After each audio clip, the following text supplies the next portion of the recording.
C'est bon. Ça filme. Non, je l'ai pas filmé. Bref, vas-y. Ça filme. Eh bah justement, tu vas couper parce que c'est parti là. Mais non, c'est pas. Mais non, mais tu me dis 3 coupe. Salut les gars, on se retrouve pour une vidéo, toute nouvelle vidéo dans laquelle on va présenter la meule de Max. Il l'a acheté en septembre, il y a pas très longtemps du coup, pendant le confinement. Et on va vous la présenter. C'est parti.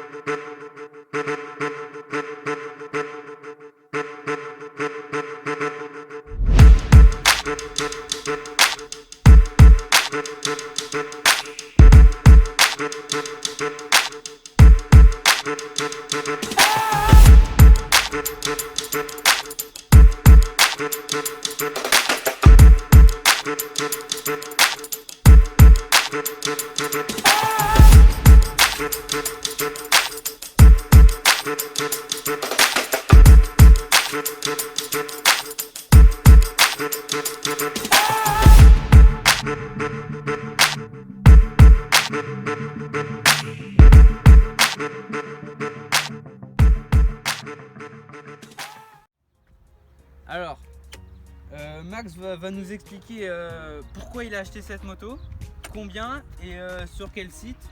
Et si c'est une bonne affaire ou pas, on va vous le dire après. Donc déjà pour commencer, tu l'as acheté où et combien? Je l'ai acheté sur SmallMix à Ouais. 950 €. Ok, 950 €. Bon déjà, on peut vous dire qu'on a fait le rodage entre septembre et la date de mise en ligne qui va être dans pas longtemps. Et aujourd'hui on est le 21 novembre, donc va être posté bien après. Et on peut vous dire que déjà ça marche plutôt bien. Pas de Ça soucis, marche, pas de casse, impeccable. Quand tu l'as reçu, on a juste eu un petit bémol. Tu peux venir montrer ici. Alors tous les stickers comme ça là. Là, ici, là il est mal collé. Ils ont été mal collés. Il y a eu quelques pocs pendant la livraison, donc ici. Et je crois que. Et un peu partout, il y a des Ça, bulles c'est- d'air en fait. Ouais, voilà, il y a plein de pulls d'air. Le kit déco a pas été très bien collé. Après, ce qu'il faut savoir aussi, c'est que le kit déco, il est plutôt bien parce que quand on l'a recollé, en fait, ça a tout de suite bien collé et depuis, ça s'enlève plus. Donc voilà, super moto. Au prix que tu l'as acheté, je pense que c'est plutôt une bonne affaire. C'est ultra fondard comme moto, c'est tout petit, c'est ultra coupleux. Elle est toute d'origine. Là, comme vous voyez ici, là, elle est entièrement d'origine. On n'a pas dit combien elle faisait en centimètres cubes. C'est un 125 cm3 4 vitesses. C'est un moteur YX. Donc 2 ou 4 soupapes, je sais plus trop. Je voulais savoir ton ressenti sur la moto. Qu'est-ce que t'en pensais? Bah, franchement, je la trouve pas mal. Ouais. J'aime bien. Bonne prise en main. Voilà. Après, il y a juste les roues là qui. C'est des petites roues. Du 12-14. Alors, je pense passer en plus gros. Mais pour l'instant, On va vous faire c'est un bon début. on va vous faire une vidéo où on va upgrader entre guillemets la moto. Donc la commande est déjà passée et on va vous filmer ça. Donc je crois qu'il y a plein de petites pièces anodisées ou bleues où on va peindre. Et on va vous faire une petite vidéo où il y aura les pièces bleues dessus. On va voir ce que ça donne. Si le bleu passe pas, on mettra en rouge. Mais on n'a pas voulu mettre de rouge parce que déjà le kit déco est déjà bien rouge avec les carénages en rouge. Donc, du coup on a préféré mettre du bleu. On va vous filmer ça prochainement quand les pièces vont arriver. La moto au jour d'aujourd'hui, tu peux venir. Elle a 16h06. 16h, ouais à peu près. 16h et ce qu'il faut savoir les gars, quand vous achetez une moto comme ça, c'est bien pratique d'avoir tout de suite un compteur d'heures pour savoir où est-ce qu'en est votre moto. Moi j'ai fait l'erreur de ne pas en prendre un et je regrette au jour d'aujourd'hui parce que du coup je ne sais pas à combien d'heures est vraiment ma moto. Je pense qu'elle est entre 30 et 40 voire plus. Mais exactement je ne saurais pas dire et si je veux la revendre un jour c'est un peu flou. Donc je regrette un petit peu. Donc quand je vais faire le piston de la CRZ, je pense que je vais en acheter un, comme ça je saurai. Et pareil, si vous voulez une vidéo où on change le piston de la CRZ, je peux vous le faire avec le mécano Alban. Salut Alban. Et donc on fera ça. Alors, on a oublié de préciser pour le compteur d'heure comment il a été fixé parce que Max a galéré à fixer le compteur d'heure parce qu'il ne s'y connaît pas du tout en moto. Donc du coup ce qu'il a fait c'est un compteur avec fil. Donc il l'a attaché avec 2 reels en tout facilement. Vas-y, tu peux faire le tour. Et en fait il a tout simplement mis le câble du compteur d'heure à l'antiparasite de la moto. En fait il a juste mis un bout de scotch et quand la moto fonctionne, le compteur d'heure fonctionne. Ce que je déconseille c'est de mettre des compteurs d'heure sans fil. Parce que le problème quand vous la transportez dans une remorque, le compteur d'heure des fois il peut s'activer et du coup ça comptabilise les heures de la moto alors que vous ne roulez pas. Et ça c'est un peu dommage. Donc moi je privilégiais les compteurs d'heure avec fil. Donc voilà. Surtout que ça coûte pas très cher, hein. Ouais, 19 €. Alors vous voyez. Le compteur d'heure tu l'as payé je crois 20 balles, un truc comme ça. Même pas 19. Ouais. Donc au final la moto t'es revenu à peine 1000 € en fait. Donc C'est les ça. gars, vous avez une moto pour à peine 1000 €. Certes c'est une dirt bike, il y a beaucoup de critiques sur les dirt bikes parce que ça casse et tout. Franchement on la laisse pas trop vivre et on va tout le temps à fond et il n'y a aucune pièce qui a pété. À part quand j'ai fait la chute dans la dernière vidéo, là c'était autre chose. mais voilà. Les points négatifs de cette moto déjà c'est le kick, tu peux venir voir. En fait le film d'en haut ils verront mieux.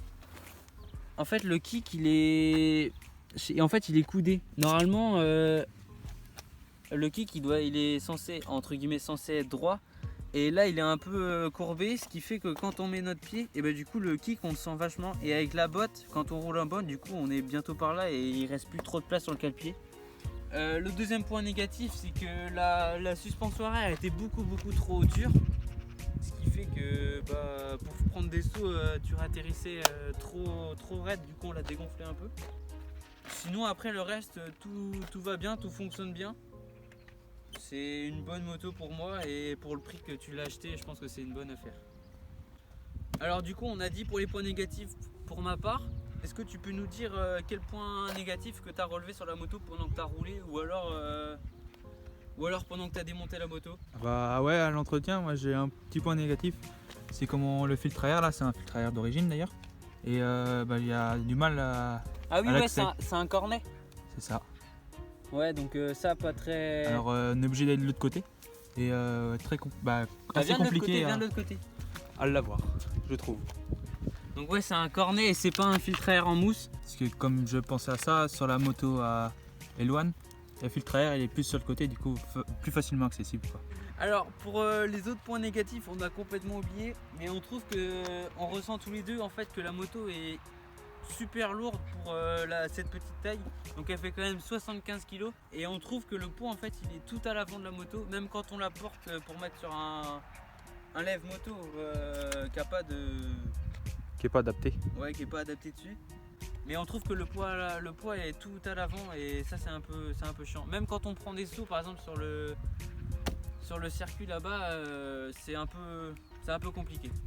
Donc pour les points, parce que là on a parlé des points négatifs, pour les points positifs, c'est une dirt bike plutôt simple. Par contre elle est hyper coupleuse en haut régime qu'en bas régime. En bas régime elle a tendance à brouter. Peut-être un réglage carbu à faire, je sais pas, mais normalement il n'y a pas besoin de le faire quand c'est neuf. Point positif, La selle. la selle. Exact. C'est pour voir si tu suivais. Ouais, oui. Alors les points positifs, déjà on a une selle qui se démonte hyper facilement. Et ça c'est bien parce que du coup vous n'avez pas besoin de tournevis ou quoi. Vous avez juste à dévisser la petite vis là. Tu peux voir l'embout là, vite fait. Voilà, comme ça. Donc vous prenez ça, vous tirez la selle et vous tirez comme ça. On va pas tomber. Tac. Et voilà, et vous avez votre selle qui se démonte tout seul. Et ça c'est un super point positif. Parce que déjà vous n'avez pas besoin d'outils et quand vous la lavez, vos outils sont pas trempés, quoi. Et ça c'est pas mal. Et pour la remettre c'est pareil. Mettez ça comme ça et vous vissez. Bon, ça y est, c'est mis. Autre point positif de la moto, déjà elle est plutôt pas mal. On a oublié de parler des coloris parce que cette moto elle existe en plusieurs coloris et en plusieurs cylindrées. Donc vous retrouvez tout ça sur SmallMX. Déjà je vais vous mettre le lien en description de la moto si vous voulez l'acheter. Donc du coup je vais vous présenter les trois modèles. Alors vous avez le kit déco avec le numéro 1 en rouge. Le numéro 2 elle est orange avec une selle bleue. Et en numéro 3 c'est une moto verte presque tout le monde l'a. Je vois beaucoup de motos de cette coloris-là et de cette édition-là. Donc elle existe en 125, non même 110 je crois.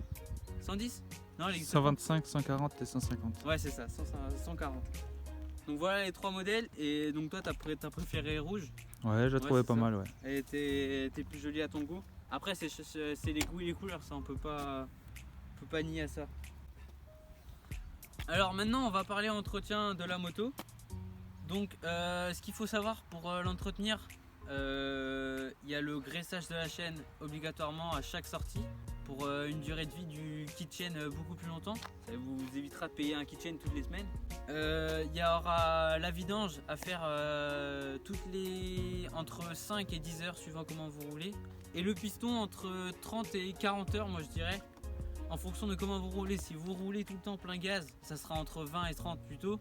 Et si vous roulez plus doucement, plus pépère dans le champ tranquillement, ou faire une balade en forêt sans trop tirer dedans, visez plus entre 30 et 40 heures. Donc c'est pour ça le compteur d'heures il est vachement important pour suivre la...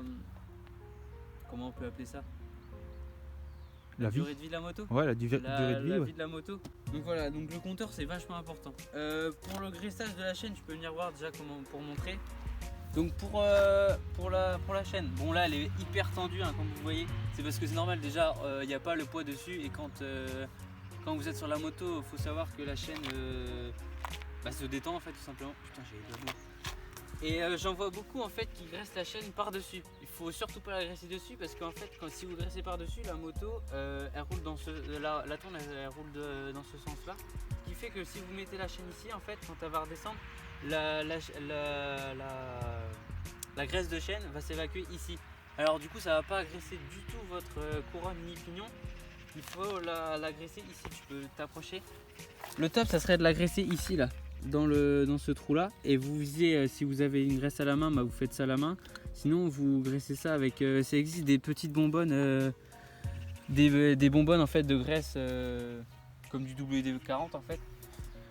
Donc vous graissez surtout ici et pas ici parce que sinon la graisse de chaîne va servir à rien. On a passé beaucoup trop de temps dessus mais c'est hyper important et comme ça le kit chain durera beaucoup plus longtemps. Pour la partie moteur, chaque lavage aussi, moi je vide la cuve du carburateur, donc c'est la cuve qui se trouve juste ici. Donc vous démontez juste les deux, je sais pas si on voit bien la caméra, mais vous dévissez juste vis là et vis là. Et ensuite vous retirez le carburateur. Comme ça vous permet de nettoyer le filtre à air à chaque sortie, comme la graisse, la chaîne pardon. Et en fait vous avez juste à démonter la cuve et ça enlève toutes les merdes qu'il y a dans le carbu et ça vous évite aussi de boucher vos gicleurs. Pour l'huile moteur, combien tu mets? Moi je mets 900 ml. 900 ml. Et où est-ce que tu le mets? Tu peux montrer aux gens où est-ce qu'on Ouais, le met. pas de souci. Il y en a qui savent pas Alors du tout. moi je dévisse ça. Voilà, donc là il y a... Donc là en fait vous avez un mini, un maxi et il faut que votre huile quand vous mettez l'huile c'est entre les deux parce que si vous avez trop d'huile le moteur va pas du tout aimer et si vous en avez pas assez il a tendance à serrer ou serrer en fait. Mais pour serrer un 4 temps il faut déjà le faire. Et sinon il y a la vis de vidange qui est juste là, ici là. Donc là il y a un trou dans le sabot là. Et vous pouvez dévisser par en dessous ça tombe. Voilà. Et il faut faire ça toutes les 10 heures. Ouais, Et je l'ai fait juste après mon rodage, moi à 13h et quelques. Quand vous achetez la moto, quand elle est dans sa cage, quand la suspension, la fourche elle est démontée, dans le moteur en fait vous avez de l'huile de stockage et l'huile de stockage en fait ça permet de conserver le moteur. Ils mettent de l'huile en fait pour conserver le moteur et quand vous la recevez, au lieu de la démarrer tout de suite, achetez de l'huile moteur avant ou en même temps que vous commandez la moto. C'est de la 1040 ou 10.5, je crois que c'est ça. Moi c'est de la 1040 que je mets. Ouais, t'as mis de la 1040. De la 1040 c'est parfait parce que c'est l'huile simple et en fait elle est pas chère cette huile. Elle est pas chère du tout et ça fait durer dans le temps les moteurs. Dès que vous avez votre moto, vidangez directement le moteur sans la démarrer, c'est encore mieux. Et vous mettez directement l'huile neuve et comme ça vous êtes prêt pour le rodage. Tiens, on n'a pas parlé du rodage, c'est pas mal. Le premier plein, vous allez pas du tout tirer sur la moto, vous allez passer les vitesses tout simple sans accélérer, mais vraiment pas du tout accélérer, comme ça fait tourner le moteur. Au deuxième plein, vous pourrez mettre quelques coups de gaz francs et être à mi-gaz, mi-course en fait. Et au troisième plein, exactement pareil, sauf que vous allez beaucoup plus forcer sur le moteur pour qu'il prenne l'habitude d'être à fond. Et puis votre rodage sera fini. Et après, vous pouvez attaquer à fond. Vous pouvez mettre plein gaz après. Donc voilà. Donc c'est tout pour cette vidéo. Et on va vous faire 2-3 prises de comment est-ce qu'on porte, le bruit déjà, si vous voulez l'entendre.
Sur le terrain là-bas.